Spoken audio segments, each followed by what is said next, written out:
Okay, well, welcome back to our class on algorithms and data structures. We're continuing on as we get into this area where we're talking about iterators. And so the first thing we did is we gave a Java interlude to give us some perspective on how the Java is in part of this. And now we're going to be talking about iterators for the ADT list. So with that, let's go ahead and go to that chapter. And so this is the textbook chapter contents. And so we have a couple different things that we'll be looking at, different parts of the iterator. So as you know from the previous Java interlude, a iterator is an object that enables you to traverse the entries in a data collection. The interlude gave some examples of using the iterator and introduced a standard interface iterator, list iterator, and iterable.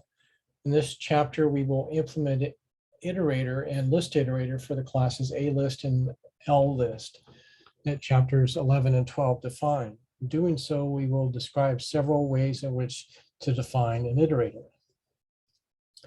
So let's talk in more detail about ways to implement an iterator. A possible but not optimal way to provide an ADT with traversal operations is to define them as ADT operations. For example, if list interface extends iterator, a list object would have iterator methods as well as list methods. Although such an approach provides efficient traversals, it has disadvantages as we will see. A better way to implement the iterator methods a better way is to implement the iterator methods within their own class. And one approach, this class is public and separate from the classes that implements the ADT in question. The two classes must, of course, interact in some way. We will call an instance of such an iterator class a separate class iterator. Alternatively, the iterator classes can be private inner classes of the class that implement the ADT. We'll call an instance of the inner class an inner class iterator. As you will see, an inner class iterator is usually preferable. This chapter will discuss both approaches. A separate class iterator of a list and an inner class iterator of a list are objects distinct from the list. You invoke the method of both of these iterators in the same way.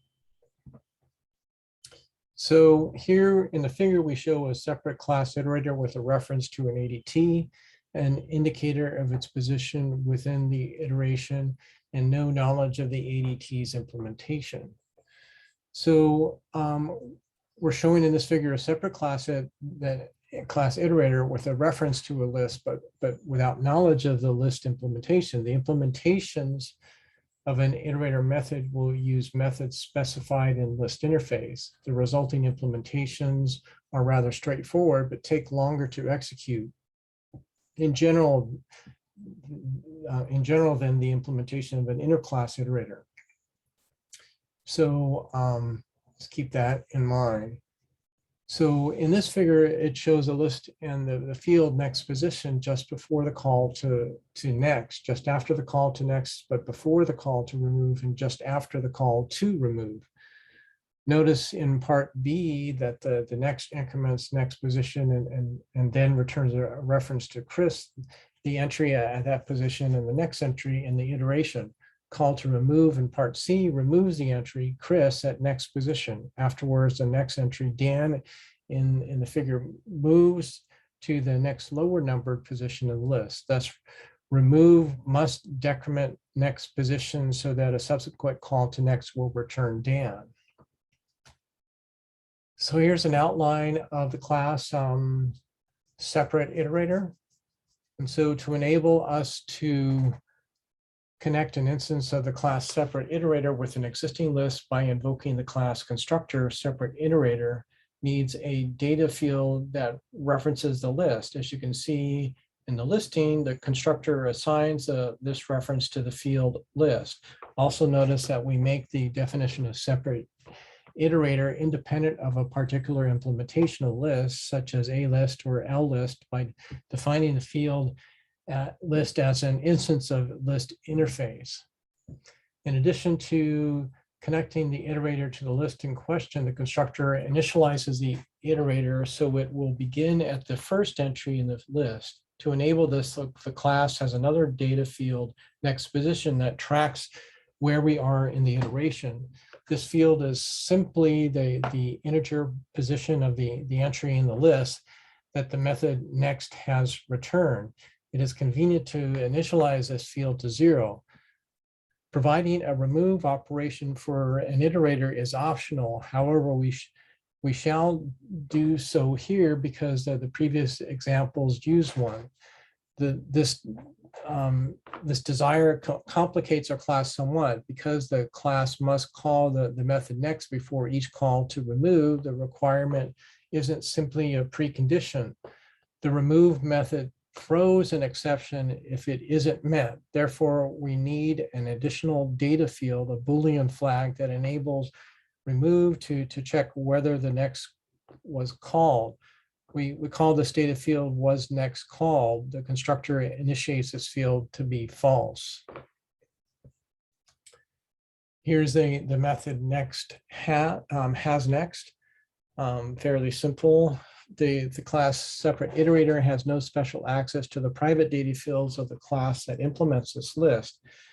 It is a client of the list and so can process this list only by using list ADT operations. And so in this, in figure 13.1, it shows a separate class iterator with a reference to a list, but without knowledge of the list implementation. The implementation of the iterator method will use methods specified in list interface.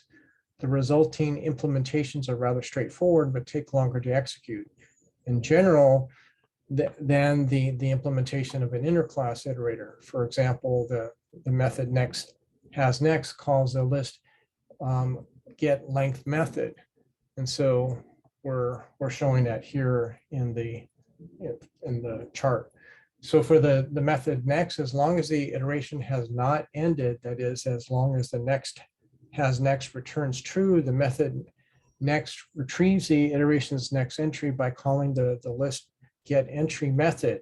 If, however, the iteration has ended, next throws an exception. Here is the implementation of remove, the method move. The iterator's method remove removes from the list the entry that the most recent call to next returned. If next has not called, or if remove has been called since the last call to next, remove throws an illegal state exception. The class data field was next called helps us to implement this aspect of the method. If the field is true, we know that next has been called. Then by setting the field to false, we enable a subsequent invocation of remove to require another call to next. The field next position is the position of the entry just returned by next. So it is the position of the entry to be removed. Thus, we pass it to the list remove method. Then, since a subsequent call to next must behave as it would have before the removal, we must decrement next position. So in this figure, we have an illustration of an interclass iterator. The iterator has direct access to the ADT's underlying data structure, a linked chain in this example. Since the data field next method maintains the current position of the iteration, the iterator can quickly retrieve the next entry in the iteration without first returning to the beginning of the chain. To accommodate the method iterator and get iterator, we create a new interface shown in this listing that extends list interface instead of changing it. This interface has all the methods of list interface and the method iterator and get iterator. So here is an outline of the class. So linked list with iterator with its inner classes, iterator for linked list and node. We will define the methods declared in the interface iterator within the interclass iterator for linked list. However, we will not give the iterators the ability to remove entries from the data collection. So continuing on here, so the interclass iterator for linked list, we get a chance to see this. As you can see, in the listing, the private inner class iterator for linked list has a data field next node to track an iteration. The constructor initializes a field to first node, which is a data field of the outer class and references the first node in the chain that contains the list entries. We cannot position the iterator between nodes, even though we imagine its position to be between entries, nor can next node reference the node before the one that next will access, because the first node has no node before it. Thus, next node references the next node in the iteration, that is the node that the method next must access to get the next entry. Here we have the method next. If the iteration has not ended, next node references the node containing the next entry in the iteration. Thus, next can easily get a reference to this entry. The method then must advance next node to the next node and return the retrieve list entry. However, next must throw an exception if the iteration has already ended. For the method has next, after the method next returns the last entry in the iteration, next node will be null, since null is the linked portion of the last node in the chain. The method has next can simply compare next node with the null to see whether the iteration has ended. Finally, the method remove, even though we decided not to support a remove operation for this iterator, we must implement the method because it is declared in the interface iterator.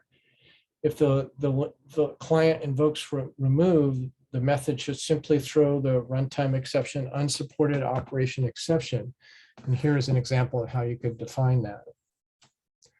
So in this figure, it illustrates how to use the next index in the implementation. The figure shows the array of the list entries and the index next index just before the call to next, just after the call to the next, but before the call to remove, and just after the call to remove.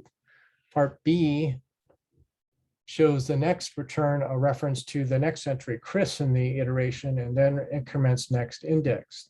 The method removes, method remove must remove Chris from the list. The next index is now one larger than the index of Chris. That is, next index is one larger than the position number of the entry of the list entry that must be removed. Thus, remove decrements net index, and next index becomes the index of Deb. The next entry in the iteration after Chris is removed in part C. Here we have an array-based implementation. For the array-based implementation, our iterator will support the remove method. Let's begin with the array-based implementation of the ADT list, A list, as given in chapter 11.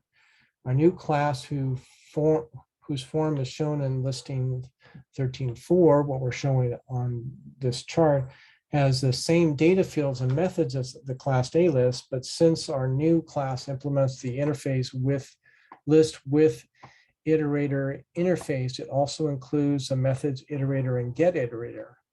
Our class also contains the inner class iterator for array list, which implements the interface iterator. So here is just some more of that, the second part.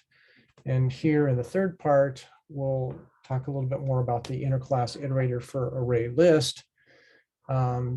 Just as you can use your finger to keep track of your place on the page, an iterator uses an index to keep track of the iterator's position within the array of list entries. This index, which we call next index, is a data field of the private inner class iterator for array list. It will be the index of the next entry in the iteration. The constructor initializes net index to 1, as listing 13.4 shows, because the array of list entries in our particular implementation, the ADT list, uses indexes that begin at 1.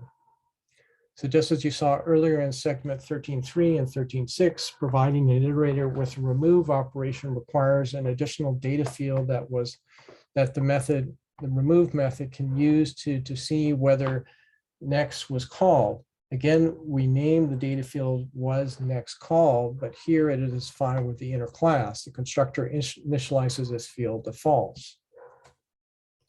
Here is the method has next. The iterator has a next entry to retrieve its next index is less than or equal to the length in the list. Thus, next has the straightforward implementation.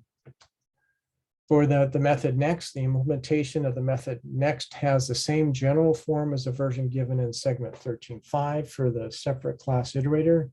If has next returns true, next returns the next entry in the iteration.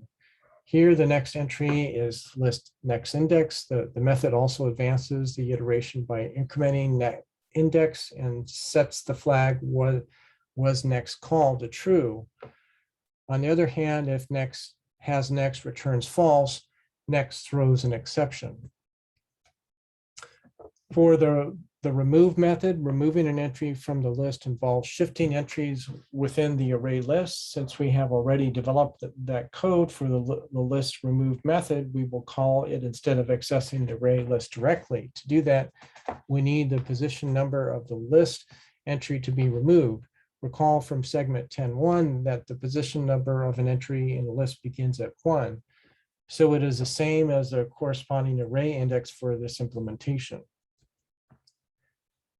So why are iterator methods in their own class? Both separate class iterators and interclass iterators enable us to have several distinct iterations of a data collection in progress at the same time, because interclass iterators have direct access to the structures containing the ADT's data. They can execute faster than separate class iterators, and so are usually preferable. So why didn't we simply consider the iterator operation as additional ADT operations? To answer this question, let's modify the linked implementation of the list given in the previous chapter by including the methods specified in Java's interface iterator. To keep this implementation simple, we will not provide the remove operation specified in the iterator. The resulting class outlined in what we're showing in this slide is actually quite similar to the class linked list with iterator.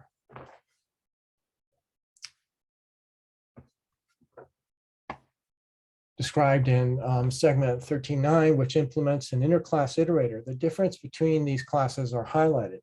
The interclass iterator for linked list shown in segment 13.9 does not appear in our new class, but its data field next node and its iterator methods has next, next, and remove do appear unchanged.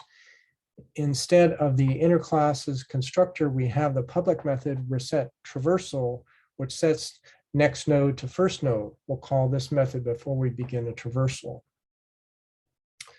So here's the second part of this. We'll just continue on. Already had a chance to talk about that as a whole.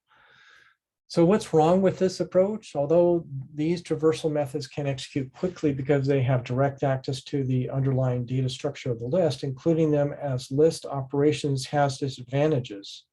Only one traversal can be in progress at a time. Moreover, an operation like reset traversal, which is not in the interface iterator, is necessary to initialize the traversal. The resulting ADT has too many operations. It suffers from interface bloat. More importantly, mixing the functionality of a list with that of an iterator is a poor design. Conceptually, when you point to the lines of a book's page, your finger is not a part of the book. It is a separate object used to track a characteristic of the book. With a little additional programming effort, you can organize the iterator methods as an interclass. In doing so, you retain the speed of execution and suffer none of the disadvantages. So here we have an array-based implementation of the interface list iterator. And so as we did in the interface iterator earlier in this chapter, we will implement the interface list iterator as an interclass of the class that uses an array to represent the ADT list. First, we define an interface in listing 13.6 that declares the operations of the ADT list implicitly and the method getIterator explicitly. In this case, the getIterator's return type is listIterator T instead of iterator T. Since our interface also extends iterable, it implicitly declares the method iterator whose return type is iterator T. So in terms of the class that implements the ADT list, our class has the same data field and methods as the class A list given in chapter 11 and includes the methods iterator and get iterator. The class also contains the inner class list iterator for array list, which implements the iterator list iterator. So here in the listing we're showing in this figure, it shows a form of our new class of list. So for the inner classes, the data fields and constructors, we begin implementing the inner class list iterator for array list by thinking about how the methods remove and set will throw the exception illegal state exception. Both of these methods throw this exception for the same reason. That is, if either next or previous was not called or removed, or add has been called since the last call to the next or previous.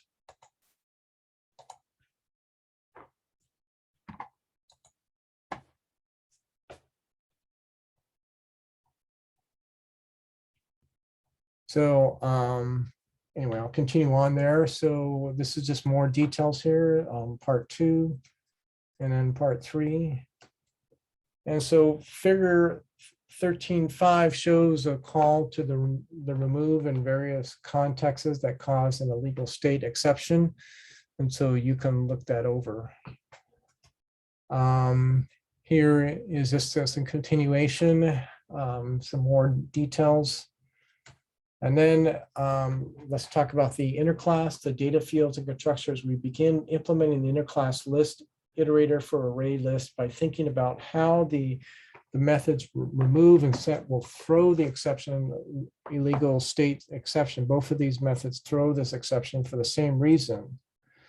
And so we already talked about that. So we'll just continue on. So the method has next. The method has next has the same implementation as that in there. It had an earlier in segment 13.16. Recall that if it returns true if the iterator has not reached the end of the list. Here's the method next. The implementation of the next is similar to the one given in segment 13.17. Here, however, it has different fields to set. We set last remove to next.move.next, and the Boolean field is remove or set illegal to true. For the methods has previous and previous, the methods has previous and previous have implementation that are analogous to those of has next and next respectively. For the methods net index and previous index, the method net index returns either the index of the entry that the method next would return if called, or the size of the list if the iterator is after the end of the list. Even though our variable next index counts from 1, remember that the list iterator object counts from 0. For the method add inserts an entry into the list just before the iterator's current position, that is immediately before the entry list net index, as you can look at in figure 13.6, which we'll get to shortly. To avoid duplicate code and effort, we call the list add method to add an entry to the list at position net index. Recall that entries after the next entry will be shifted and renumbered. Therefore, we need to increment net index so that it will continue to mark the entry that a subsequent call to next would return. Thus, add has the following implementation, which we're showing in the chart. Here's the figure 6.13 that we mentioned in the previous chart, as we had the discussion on that. And so recall that figure 13.4 illustrated the array of a list entries and the index net index before and after the calls to next and remove. And now here in figure 13.7, it provides a similar illustrating showing what happens when a call to previous precedes a call to remove. In part B, previous returns a reference to the previous entry, BART in the iteration and decrements net index. The method removes must remove this entry from the list after the entry BART has been removed in figure 13.7c. The next entry, Chris, moves to the next lower numbered position in the array.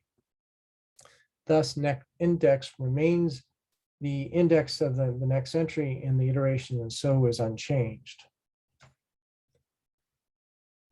Here we have an implementation of the method move. The logic for remove method when a call to next proceeds is called when a method to next proceeds, its call is somewhat like the logic for the remove method in the interface iterator, which we saw in segment 13.18. And finally, the method set. The method set replaces the entry in the list that the last call to either next or previous has returned. It uses net index as updated by either of the methods next or previous. Since the method next returns a list entry at position net index and then increments net index, a subsequent call to the method set would replace the list entry at position net index -1.